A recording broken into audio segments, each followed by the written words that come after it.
Ebanghelyo karon duha ka mga babae mao man gibasa ginang buntag ebanghelyo ha. Duha ka babae nga puno sa grasya nag-abot na mabdos pagyud, no?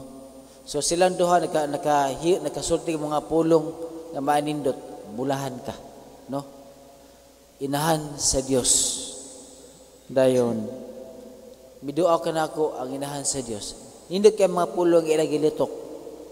Silang duha, si Maria o si Isabel, nag-greet sa usag-usa.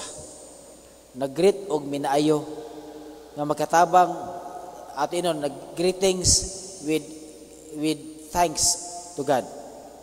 Dili ka na haska po tayo mga anak nga naasod silang tiyan, mga bata nga naasod silang tiyan, nag-greetings po.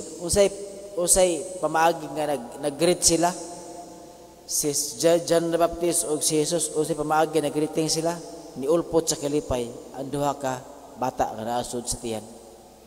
So sa may mensahe niini nga silang duha nga maayo, labi na si Maria nga iyang kindness, ang kindness sa Ginoo gi-share ngadto kang Isabel o kang Maria. Ato lang ingon ang kindness sa Ginoo naa ka Maria nga puno sa grasya.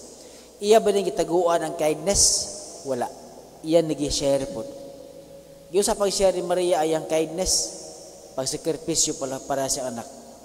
Pagsakripisyo alang sa kaluwasan.